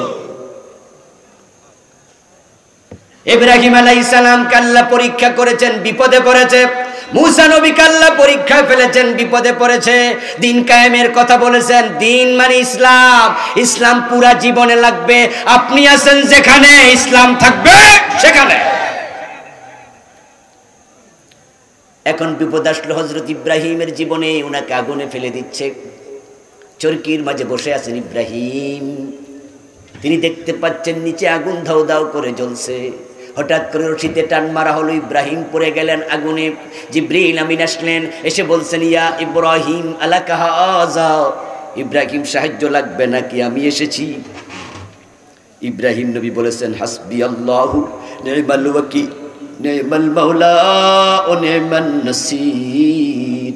তোমার সাহায্যের প্রয়োজন নাই। আম্মা মিনকা ফালা ওয়া আম্মা মিনাল্লাহি ফাবালা, আমার আল্লাহ যথেষ্ট। ইব্রাহিম আলাইহিস সালাম জানে আমার আল্লাহ আমাকে একা ছেড়ে দেবে না। দিন তো আমার না, দিন কার? আমি তো আল্লাহর দ্বীনের কর্মী মাত্র। যদি আপনার ক্ষেতের মাঝে উত্তরবঙ্গের একজন কামলা ইসা ধান লাগাতে যায়, আরেক বেটা ইসা আপনার কামলারে পিটায়, তখন আপনি নিজে দৌড়ে যাবেন, আমার কামলা পিটাইলো কে, তার পক্ষে আপনি দাঁড়াবেন। আল্লাহর দ্বীনের জন্য আমরা যখন কথা বলবো, জালেম জুলুম করবে, আমার আল্লাহ আমাদের পক্ষে দাঁড়ায় যায়। ওয়াকানা হাক্কান আলাইনা নাসরুল মুমিনিন। আল্লাহর ওয়াদা, মুমিনদেরকে সাহায্য করা আল্লাহর দায়িত্ব। এখন ইব্রাহিম আলাইহিস সালাম আগুনে পড়ে গেলেন। আমার আল্লাহ দেখেছেন ইব্রাহিম তো এখন নিজে আর কিছু করতে পারবে না, আমার উপর ভরসা করে সামনে আগাইছে, ইব্রাহিমকে হেফাজত করতে হবে। তাই তিনি এবার বললেন আগুনকে লক্ষ্য করে, ইয়া নারু কুনি বারদাও ওয়া সালামান আলা ইব্রাহিম। ও আগুন, ইব্রাহিমের জন্য তুমি নাতিশীতোষ্ণ হয়ে যাও।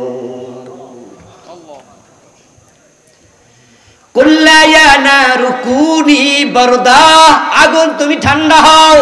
সুবহানাল্লাহ বলেন। আগুনের স্বভাব কি ঠান্ডা না গরম? কিন্তু আল্লাহ অর্ডার করলেন ঠান্ডা হও। ইব্রাহিম আলাইহিস সালাম আগুনে পড়ার সময় গায়ে কম্বল লইয়া গেছিল, শীতের জ্যাকেট লইয়া, তো ঠান্ডায় গেলে কষ্ট পাবে।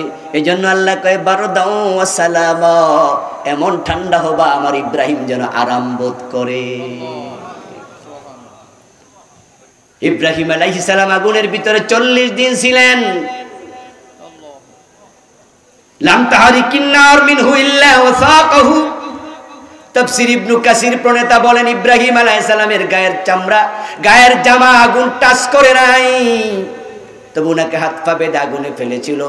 ওই হাত পাতে বাঁধা রশিগুলো আগুন খেয়ে ইব্রাহিমকে মুক্ত করে দিয়েছে। তিনি 40 দিন পরে আগুন থেকে বের হলেন। হায়াত পেয়েছিলেন 250 বছর। জীবনের শেষ দিকে উনার নাতিদের সাথে যখন গল্প গুজব করতেন, ইব্রাহিম আলাইহিস সালাম বলতেন, আমি আমার লম্বা জীবনে যত আরাম আয়েশ উপভোগ করেছি, সবচেয়ে বেশি আরামে ছিলাম নমরুদের আগুনের ভিতরে। এটা আওয়াজ করে বলতে হবে, সে আল্লাহ এখনো আছে না নাই? এবার যে নমরুদ আগুনে পোড়াইতে চেয়েছে তার দিকে তাকায়া দেখেন জুতার বাড়ি খাইয়া মরছে।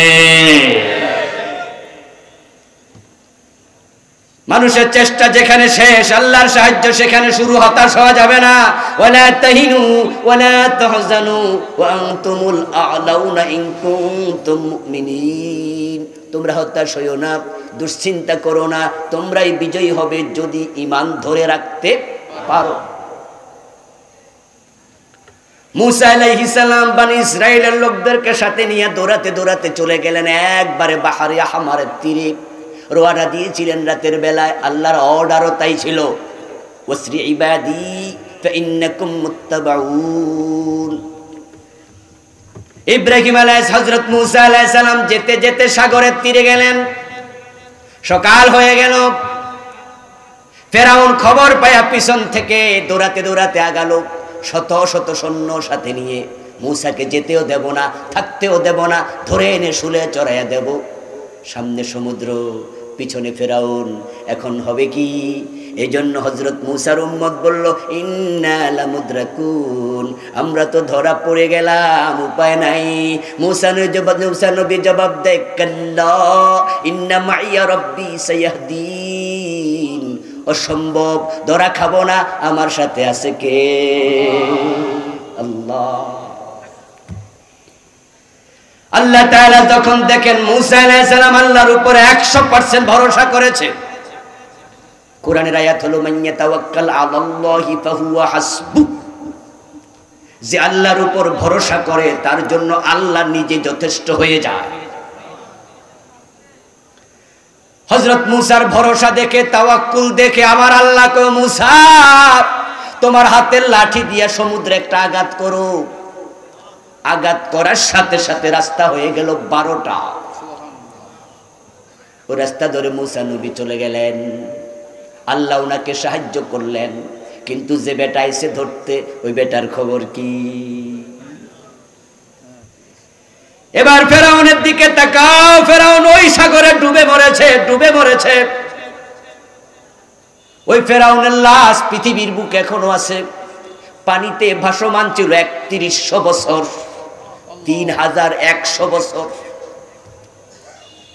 ওর লাশটা দেখার জন্য আমিও গিয়েছি কায়রো শহরে। ওদের ন্যাশনাল মিউজিয়ামের ভিতরে শটান শুয়ে আছে কাছের একটা বাক্সার ভিতরে। একবারে কাছে যাইয়া চোখ দিয়া খুঁটিয়ে দেখেছি, হাতের নখগুলো এখন এরকম সাদাই আছে। কানের পাশে দেখলাম কয়টা চুল সাদা, বাকিগুলো কালো। সুটকি হয়ে গেছে, পচে নাই, গলে নাই, হাঙ্গর খায় নাই, তিমি খায় নাই। ৩১০০ বছর পানিতে ভাসায় রাখছেন কে? আল্লাহ। কেন রেখেছেন এবার শুনুন। আল্লাহ তাআলা বলছেন, আল-ইয়াওমা নুনাজ্জিকা বিবাদানিকা লিতাকুনা লিমান খালফাকা আয়া। ও ফেরাউন, তোকে পানিতে ডুবালাম, চুবাইয়া মারলাম, কিন্তু তোর দেহটা আমি রেখে দিলাম, পচতে দেব না, গলতে দেব না, কোনো প্রাণীকে খেতে দেব না। পরবর্তী যুগের লোকেরা তোকে দেখে শিক্ষা নেবে, তারা যেন তোর মতো ফেরাউন না হয়, হলে তাদেরকে চুবানোর ক্ষমতা আল্লাহর আছে না নাই?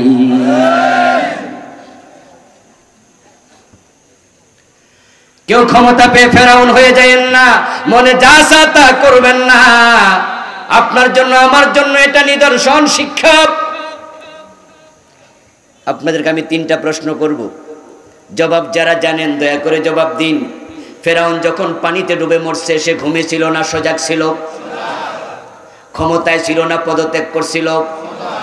একা ছিল না সৈন্য ছিল? আল্লাহ কি বুঝালেন? আমি ধরলে সজাগ রাইখা, ক্ষমতায় রাইখা, সৈন্য সহ ডুবাবো, বাঁচতে পারবি না। তো সৈন্য তোরে বাঁচাইতে পারবে না। তবে আল্লাহর সুন্নাহ হলো তোমাদের চেষ্টা শেষ হওয়া লাগবে। চেষ্টা শেষ না হলে আল্লাহর সাহায্য আসে না। আমাদের বাংলার জমিনে দিনের পক্ষে আমরা যারা কাজ করছি, কথা বলছি, এখনো সাহায্য আকাশ থেকে আমরা পাই নাই। এটাই প্রমাণ করা আমাদের চেষ্টা এখনো শেষ হয়। হতাশ হওয়া যাবে না। অন্দরমহলে জুলাইখা ইউসুফ নবীকে নিয়া একবার দরজা লাগাইয়া দিয়া গায়ের কাপড় চোপড় খুলতে শুরু করেছে। ইউসুফ নবী নিজের চোখে দেখেছেন দরজা ভিতর থেকে লাগানো। ওয়াগাল্লাকাতিল আবওয়াবা ফাকালাত হাইতা লাক। আল্লাহ সূরা ইউসুফের মাঝে বলে, ওই জুলাইখা মহিলাটা ঘরের দরজা লাগাইয়া দিয়া ইউসুফ নবীর কয় কাছে আসো। ঘরের দরজা যদি ভিতর দিয়ে লাগাতো, জুলাইখা জানে ইউসুফ পলাইয়া যাবে, তাই বন্ধু সে বাহির দিয়ে লাগাইছিল, আজকে পলানোর জায়গাও রাখে নাই। কিন্তু ইউসুফ নবী যখন দেখলো জুলাইখার মনোভাব ভালো না, দাঁড়াইয়া থাকলেন না, দৌড় মারলেন। মহিলা এবার অট্ট হাসি দিয়া কই, ইউসুফ পলানোর জায়গা নাই, দরজা তো বন্ধ, তুমি কি দেখো না? ইউসুফ আলাইহিস সালাম দৌড় থামালেন না, দৌড়াতে থাকলেন। তিনি জানতেন আস-সাইয়্যু মিন্না ওয়াল ইতমামু মিনাল্লাহ, চেষ্টার মালিক আমরা, সফলতার মালিক কে? দৌড় থামানো যাবে না, চেষ্টা বন্ধ করা যাবে না। ইউসুফ আলাইহিস সালাম দৌড়াতে দৌড়াতে দরজা পর্যন্ত গেলেন, দরজা নিজে নিজে খুলে গেল। সুবহানাল্লাহ। খুলে দিয়েছেন কে? জুলাইখা আবার দেখে ফেলল ইউসুফ তো চলে যাচ্ছে, পিছন দিয়া জামা টেনে ধরল। ইউসুফ নবী জামা ধরার পরে থেমে গেলেন না, চলতে থাকলেন। জামাটার অবস্থা কি হলো? জামার অবস্থা কি হলো? এই কথা আল্লাহর কোরআনে আছে না নাই? আচ্ছা, হযরত ইউসুফ তখন প্রেসিডেন্ট নাকি চাকর? ঘরের একজন গোলাম, কেনা গোলাম। একজন গোলামের গায়ের জামার দাম কত? কত থাকতে পারে তৎকালীন যুগে? হাজার হাজার টাকা, লাখ লাখ? মোটেও নয়। একজন গোলামের গায়ের জামার কয় টাকা হবে? 10 দিরহাম, 2 দিরহাম, 5 দিরহাম।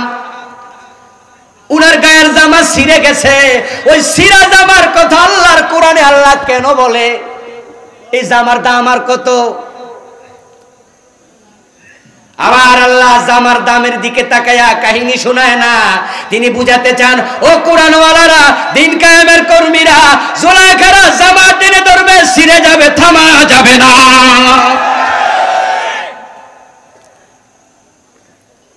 ইউসুফ আলাইহিস সালাম যখন ঘরের দরজা পর্যন্ত পৌঁছে গেলেন, জুলাইখার সামনে গিয়ে দেখে তার স্বামী আজিজে মিশর হাজির।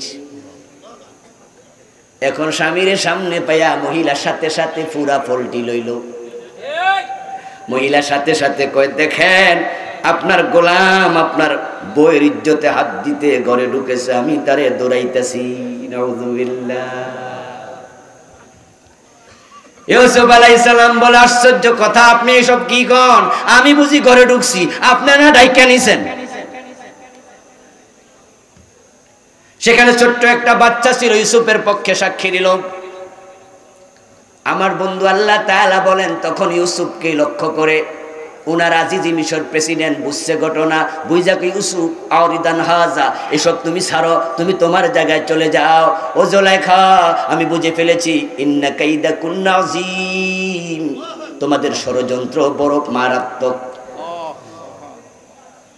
এবার আপনাদেরকে একটা প্রশ্ন করি, যারা জানেন একটু জবাব দিয়েন। কুন্না এক বছর না বহু বছর? এটা জমির কা কুমা কুম, কি কুমা কুন্না। তো ইন্না কাইদা কুন্না আযীম, ও জুলাইখারা, তোমাদের ষড়যন্ত্র বড় জঘন্য। জুলাইখা ছিল একজন, শব্দ কেন বহু বচন? আল্লাহ ভালো করে জানে এরকম জুলাইখা ভবিষ্যতেও আসবে। যারা ইউসুফদের সাথে একই আচরণ করবে, হযরত ইউসুফ আলাইহিস সালাম যখন জুলাইখার কথা একমত হন নাই, তখন জুলাইখা কৌশল করতে করতে করতে করতে ষড়যন্ত্র করতে করতে ইউসুফ নবীকে এক পর্যায়ে জেলে ঢুকাইয়া দিছে। ইউসুফ জেলে ছিলেন। আপনাদের কাছে আমি জানতে চাই, আজকের মাহফিলের সম্মানিত প্রধান বক্তা, আন্তর্জাতিক খ্যাতি সম্পন্ন মুফাসসির কোরআন, বিশিষ্ট ইসলামী গবেষক, চিন্তাবিদ, মিডিয়া ব্যক্তিত্ব প্রফেসর মুখতার আহমদ ভাই, উনি আলহামদুলিল্লাহ ইতিমধ্যে স্টেজে এসেছেন, আমরা তাকে স্বাগত জানাচ্ছি। আমি এখনই ছেড়ে দেবো পয়সা।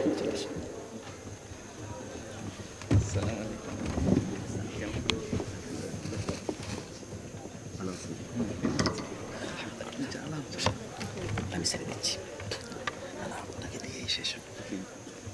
উঠবেন না প্লিজ, উঠবেন না ভাইজান। অনেক বড় মুহাক্কিক আলিম, ইনশাআল্লাহ খুব গুরুত্বপূর্ণ তাকরির আপনাদের সামনে উনি রাখবেন। আমি এখনই ছেড়ে দিচ্ছি, না ওঠার জন্য অনুরোধ করছি। আলোচনা শুনে একবারে দোয়া সেরে তারপরে যাবেন, ঠিক আছে ইনশাআল্লাহ? ঠিক আছে আমার ভাইরা, যা বলছিলাম, ইউসুফ আলাইহিস সালাম থেমে যান নাই। সুতরাং আমরা যারা দিন কায়েমের কর্মী, আমরা যারা দিন কায়েম করতে চাই, জুলাইখারা যতই ষড়যন্ত্র করুক, আমরা কেউ থামবো না ইনশাআল্লাহ। আল্লাহ তাআলা আমাদের সকলকে তোমার এই জমিনে তোমার দিন কায়েম করার জন্য চেষ্টা করার তৌফিক দান করো, বলেন আমিন। হাদা মা ইনদি ওয়াল ইলমু ইনদাল্লাহ, আলাইহি তাওয়াক্কালতু ওয়া ইলাইহি উনীব। সুবহানাকাল্লাহুম্মা ওয়া বিহামদিক, আশহাদু আল লা ইলাহা ইল্লা আনতা, আস্তাগফিরুকা ওয়া আতুবু ইলাইক। ওয়াসসালামু আলাইকুম ওয়া রাহমাতুল্লাহ।